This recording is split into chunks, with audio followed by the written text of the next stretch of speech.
They say enemies come from the outside. But what if the real danger is the man sitting at your own dinner table? I thought I was just a retired teacher in a quiet Maine town. He thought I was too old to see the truth. But honor runs deeper than age. And when betrayal walks into your home, you either bow your head or you fight for justice. You won't believe what I did next. Before we continue, hit subscribe and tell us in the comments, where are you listening from tonight? My son-in-law Ethan thought he had me figured out. To him, I was nothing more than an old man, half retired from life, shuffling through my days with coffee mugs and crossword puzzles. He believed I didn't see him, didn't hear him, didn't understand him.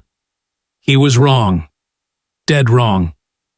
The first time I sensed it, it was just a flicker, his eyes wandering around my house, not with curiosity, but calculation. Clara and Ethan had just arrived at my home in Maine, carrying their boxes of belongings.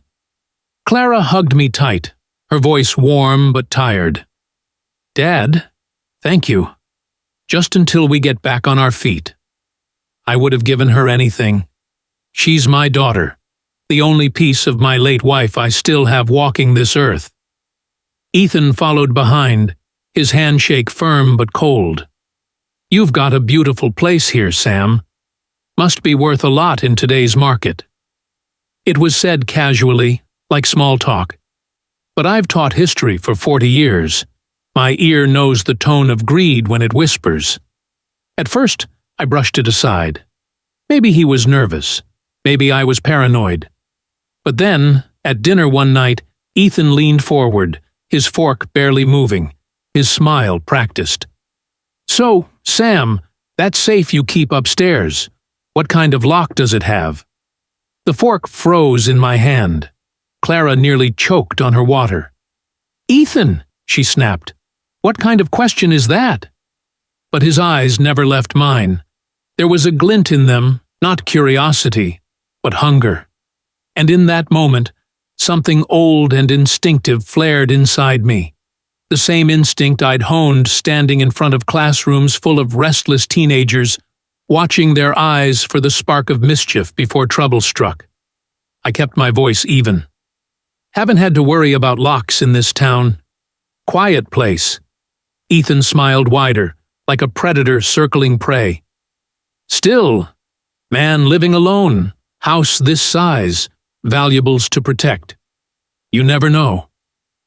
That night, I lay awake replaying every word. My heart told me what my head resisted. Ethan wasn't here because of love or loyalty. He was here because my house was full of things he wanted. The signs multiplied. I caught him once, standing by the mantel, pretending to admire Clara's childhood photo. But his eyes were locked on the drawer beneath where I kept important files. Another night, I heard the creak of floorboards long after midnight. I stepped out into the hallway, just in time to see Ethan's shadow slipping out of my study. The next morning, he explained it away with a grin. "Couldn't sleep. Thought I'd grab a book. You've got some great history texts up there." I didn't believe him, but I didn't call him out. Not yet. Then came the moment that snapped everything into focus. I'd been reading in the dark, unable to sleep, when I heard the faintest sound from downstairs, the creak of a door, the whisper of shoes against hardwood. I stayed perfectly still. Through the crack of my study door, I saw it. Ethan, phone pressed to his ear, pacing the living room like a caged wolf. His voice was low but urgent. "Yeah, he has no clue. The old man's asleep by 9. Trust me. This is easy money." My stomach dropped. He wasn't just curious. He wasn't just nosy. He was planning something. I strained to hear every word. "Tuesday's best. Clara's got her book club. That gives us a 2-hour window.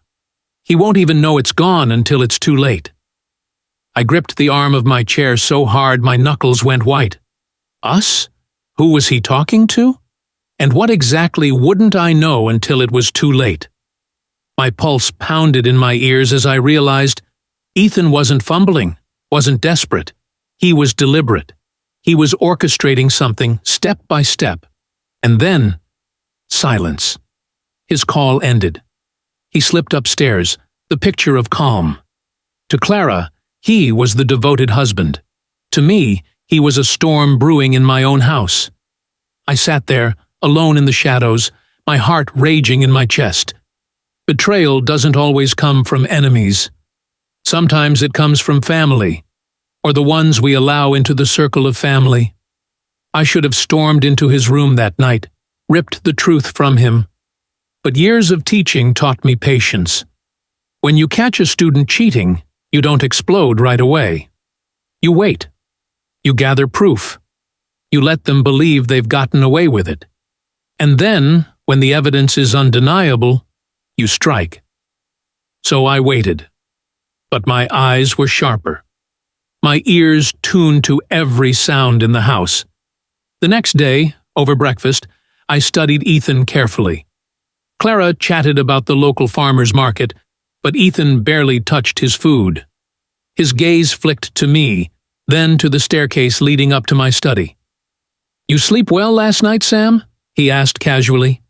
I sipped my coffee, hiding the bitterness rising in my chest. "Like a rock." He smiled, satisfied. He thought I was blind, deaf, harmless.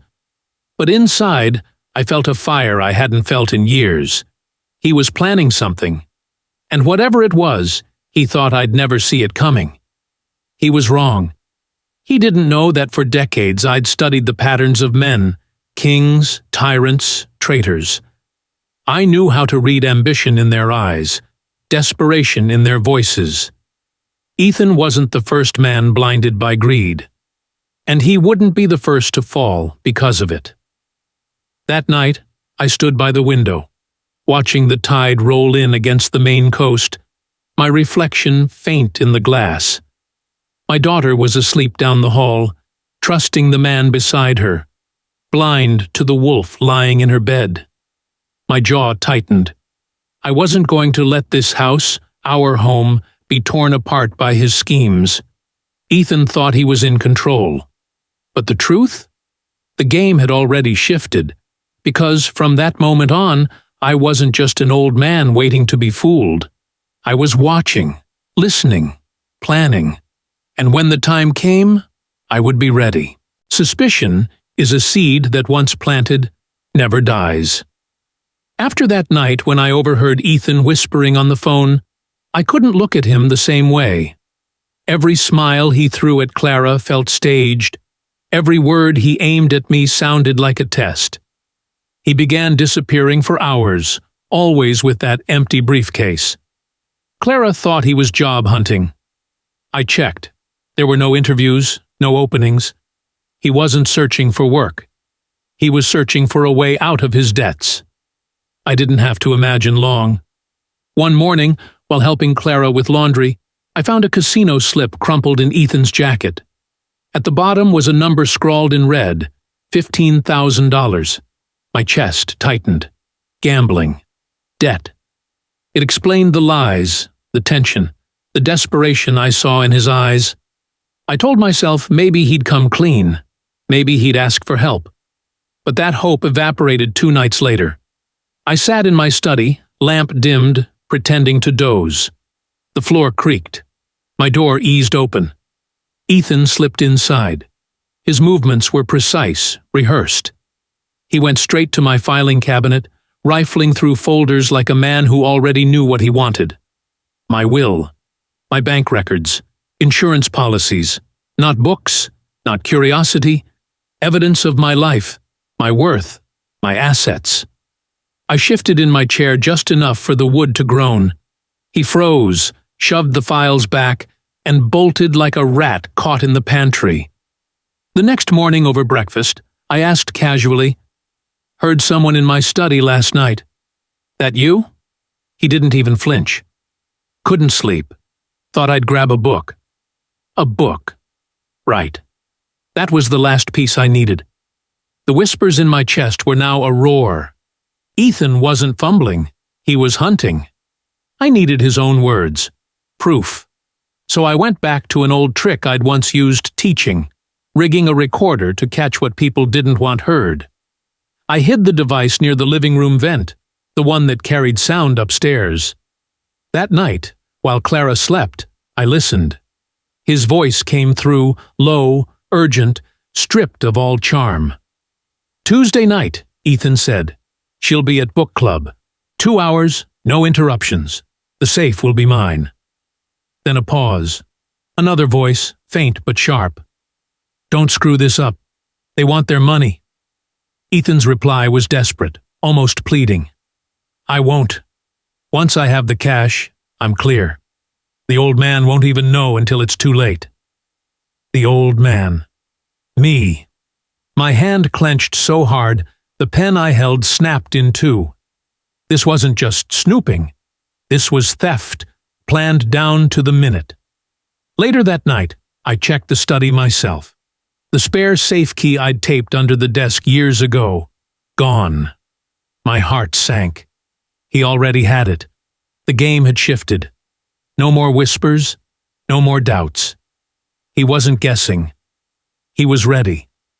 And so was I. When I realized Ethan had the key to my safe, panic should have consumed me. But it didn't.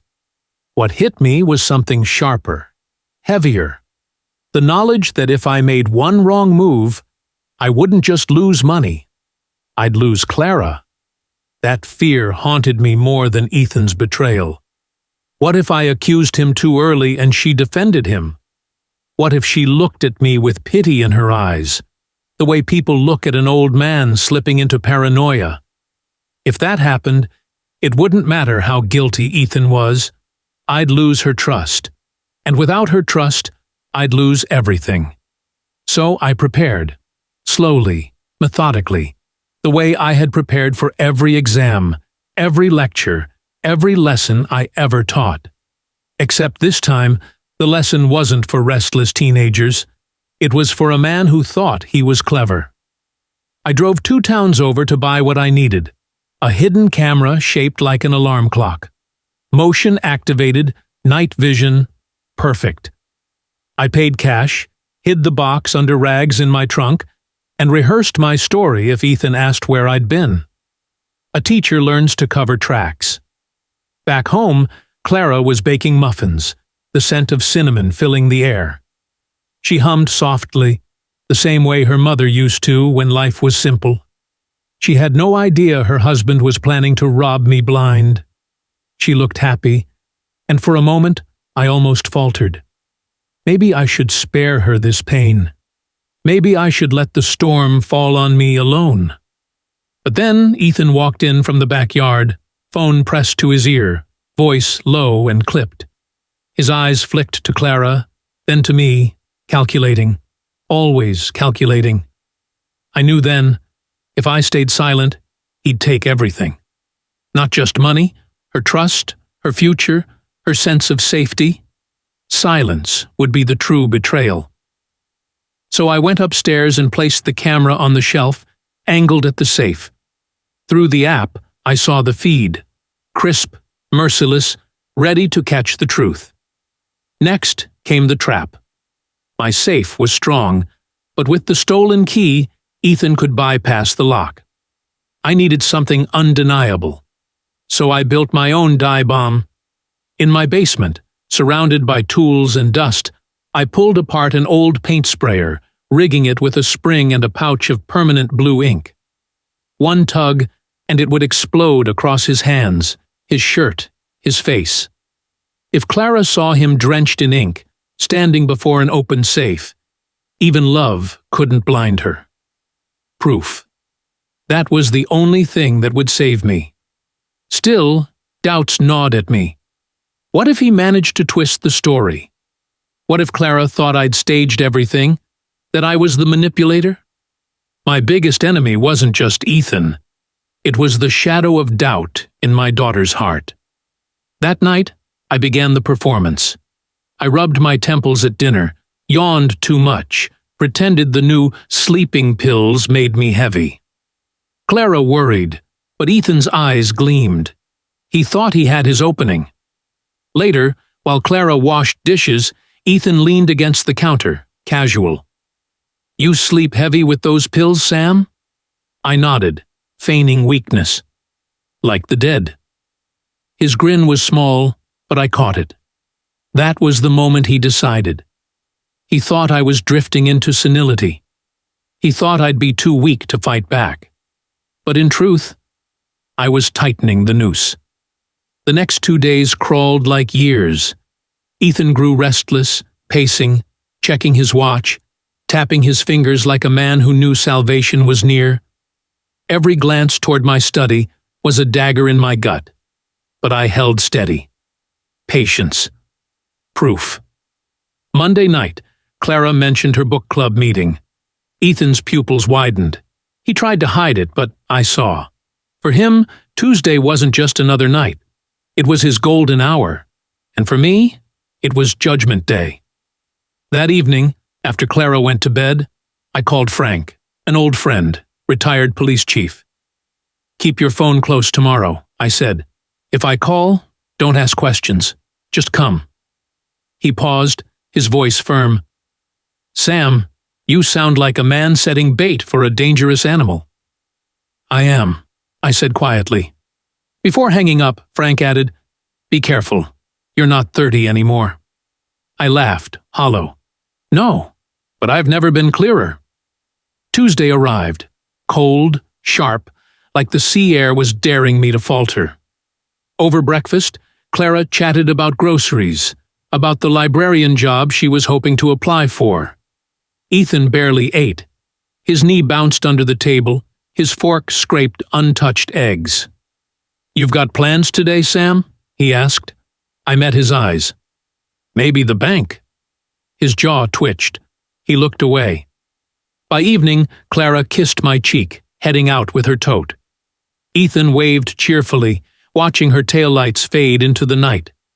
When he turned back, his smile was smooth, but I saw the wolf beneath. "Long night ahead, huh?" he said. "Not for me," I replied, feigning exhaustion. "Bed early." He smirked, satisfied. Upstairs, I didn't sleep. I stayed fully clothed, my phone in hand, eyes locked on the camera feed. Every second that passed was a drumbeat in my chest. Still, in the silence, the fear crept back in. Not fear of Ethan breaking into my safe. Fear of what would happen after. If Clara doubted me, if she saw this as entrapment, if she chose him over me, then I would lose more than money. I would lose my daughter. I closed my eyes, whispered into the dark, as if my late wife could hear me. "Please, let her see the truth." The house creaked. Midnight approached. The trap was set, and the weight of both victory and ruin hung in the balance. At 2:43 a.m., the house shifted. Old wood groaned like it was warning me, whispering that the moment had finally arrived. My phone lit up with the feed from the hidden camera in my study. Motion detected. A shape moved in the dark, cautious, deliberate. Ethan. He was careful, stepping on the boards he already knew wouldn't creak. He'd been mapping this house for weeks, rehearsing this moment. I lay perfectly still, breathing slow, every muscle burning with tension. Through the cracked door of my bedroom, I caught the faintest shadow pass down the hallway. He paused outside my door. I could almost feel his eyes pressing against the wood, testing if I was awake, if the sleeping pills had done their job. I let out a soft snore, perfectly timed. The silence stretched. Then the shadow moved away. My phone showed him entering the study. He didn't hesitate. Straight to the drawer. His movements were rehearsed, confident. He thought this was his triumph. He pulled the drawer, searching for the brass key I had baited him with. His hand closed around it, tugged. The explosion of ink roared through the silence. A violent burst of pressurized blue dye sprayed into his face, his chest, coating his hands. He stumbled backward, swearing, coughing, clawing at his eyes. The feed on my phone showed it perfectly. Ethan Carter, dripping blue, caught like a thief in broad daylight, though it was the dead of night. I moved fast now, pushing my door open and stepping into the hall. By the time I reached the study, the lamp was already on. Ethan standing in the middle of the room, drenched, breathing hard like a cornered animal. The safe stood open behind him, and in his ink-soaked hands was the folder I'd planted. He flipped it open. His eyes scanned the words. "If you are reading this, you just betrayed the wrong man." His face collapsed. "What the hell is this?" he spat, his voice ragged. "That's a question I should be asking you," I said, my voice steady. "Why are you in my study at 3 in the morning, covered in blue ink?" I heard a noise. I thought someone broke in." "Into my locked drawer? With my key?" His jaw tightened. His eyes darted around, searching for a story. Any story. But the ink on his skin screamed the truth louder than any words could. And then Clara's footsteps came pounding down the hall. The explosion had woken her. She burst into the study, robe tied hastily, hair disheveled. Her eyes fell on Ethan, and she froze. Her husband, dripping in ink, standing before her father's open safe. "Ethan," she whispered, disbelief splitting her voice. "What did you do?" He turned to her, panic rising. "Clara, it's not what it looks like." "It looks like you broke into my father's safe," she said, voice trembling but sharp. "I was checking for intruders," he lied quickly. "I heard something. I came in here." I pulled out my phone, one button, and the room filled with his recorded voice. "Tuesday night. Clara will be gone. 2 hours. The safe will be mine." The color drained from her face. Her eyes widened as if the world had just split open. She looked at him as though she didn't recognize him. "You planned this? You planned to rob my father while I was at book club?" Ethan's mask cracked completely. He dropped the folder, stepped toward her, hands outstretched. "Clara, listen to me. I had no choice. I owe money. If I don't pay them, I'm dead. You don't understand." "Don't touch me," she said, stepping back. Her voice was steel now. "Don't you dare touch me." He whirled on me, his blue-stained face twisted with rage. "You set me up. You wanted me to fail." "No," I said, calm and cold. "You failed the moment you decided betrayal was easier than honesty." For a moment, silence filled the room. Then Ethan snapped. He lunged toward the safe, as if trying to salvage something, anything, but his hands slipped on the ink. He turned back, desperation blazing in his eyes. "Clara, please, we can fix this. We'll take the money. We'll run, start over somewhere new." Her laugh was broken, pained. "Take the money? From my father? From the man who raised me? You think that's love? You think dragging me into your lies is marriage?" His voice grew frantic. "I did this for us." "No," she said, shaking her head, tears cutting down her cheeks. "You did this for yourself. You did this for your debts. You used me. You used my father." He reached again, but this time I stepped between them. My eyes locked on his, steady, unyielding.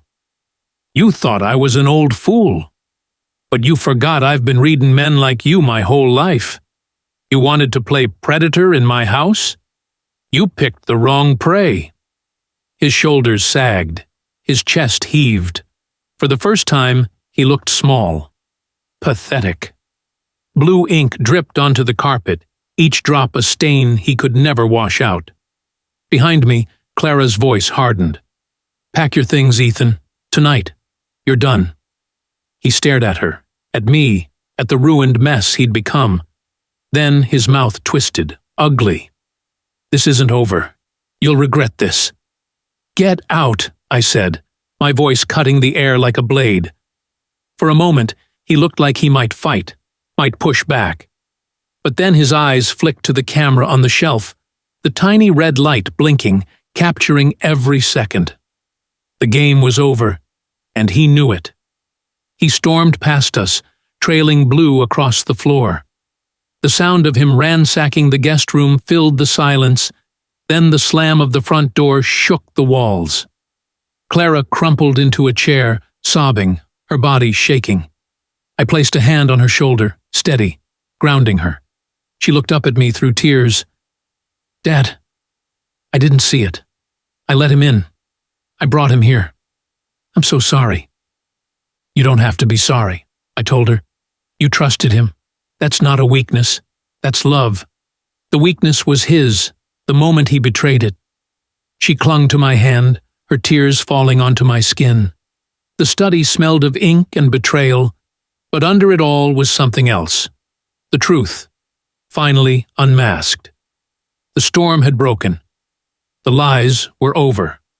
But the damage? That would take time. And yet, as I held my daughter's trembling hand, I knew one thing with absolute certainty. Ethan had thought he'd written the ending. But the ending belonged to me. The night Ethan left was the first night my house had been truly silent in weeks. No pacing footsteps, no hushed phone calls, no eyes tracking every move I made. Just silence, heavy and raw, broken only by Clara's uneven breathing as she sat in my study, hands trembling in her lap. Blue ink still stained the carpet, proof of betrayal that no amount of scrubbing could erase. She finally whispered, "Dad, I let him in. I defended him. I thought he was struggling, but he was planning this the whole time. I feel like such a fool." I knelt in front of her, taking her hands in mine. "Sweetheart, you're not the fool. You loved him. You trusted him. That's not foolish. That's who you are. And the fact that he betrayed that doesn't make you weak. It makes him rotten." Her tears broke me. For years, I'd promised her mother I'd protect her even after I was gone. Tonight, I'd kept that promise. But the cost was written on my daughter's face. Heartbreak, disillusionment, the weight of seeing her marriage collapse in front of her eyes. Morning came gray and cold. I made coffee while Clara sat at the table, staring at the mug like it might give her answers. Outside, the world carried on as if nothing had happened. The mailman walked his route. Seagulls wheeled above the water. But inside our walls, everything had changed. 3 days later, divorce papers were filed. Clara didn't waver. She moved with a kind of steel I hadn't seen before, like betrayal had forged her into something harder, sharper. Ethan tried to call, to text, to plead. She blocked every number. She didn't even let me answer when he came once, pounding on the door. She just stood at the window, staring him down.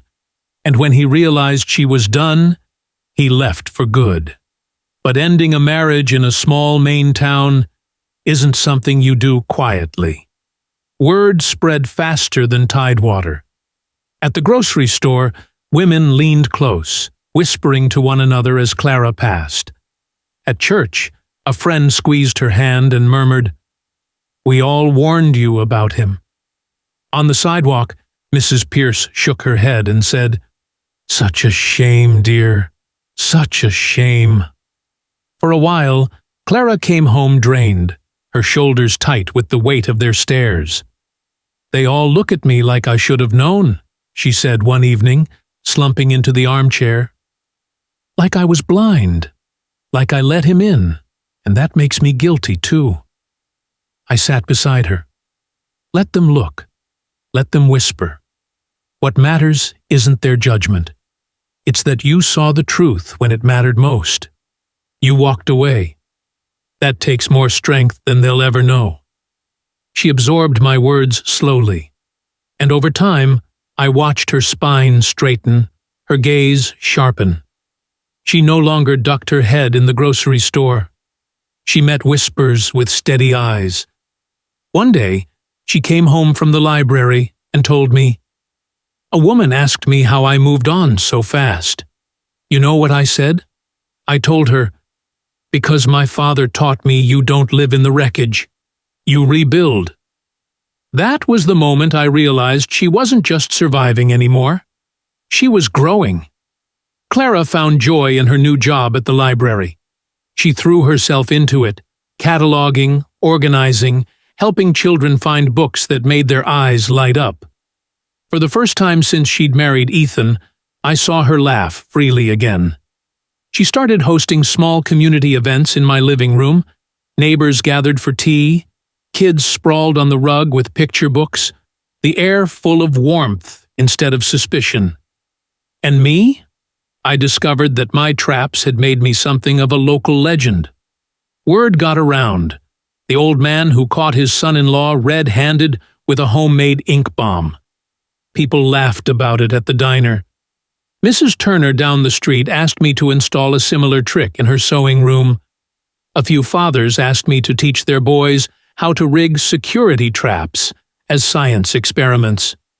Before long, my basement was full of kids testing harmless contraptions, giggling when balloons popped or vinegar fizzed over.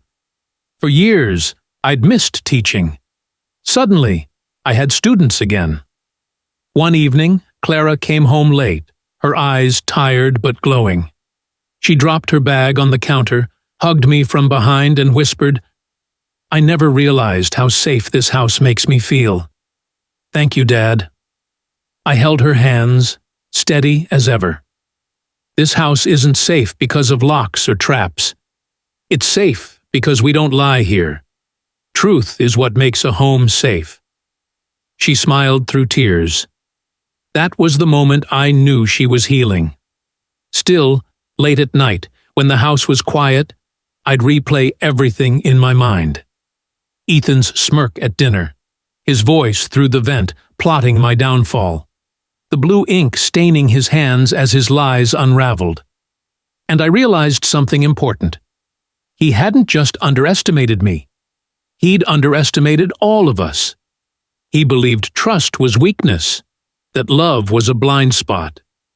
But in the end, those were the very things that turned against him. Because Clara trusted me enough to believe the evidence when I showed her. Because she loved enough to walk away when the truth became undeniable. Months passed, seasons shifted. Spring came to Maine, green spilling across the coast. Clara thrived at the library. I filled my days with projects, community, small joys, but the lesson of that winter never left me. It isn't age that makes you vulnerable. It isn't trust. What makes you vulnerable is pretending not to see, refusing to act, letting fear decide your choices. Ethan thought he had me pegged, a lonely old man too tired to notice. What he didn't realize was that I'd been preparing my whole life for men like him. Teaching history, I'd studied betrayals, revolutions, men brought down by their arrogance.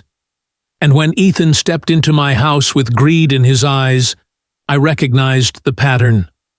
The night I caught him wasn't just about justice.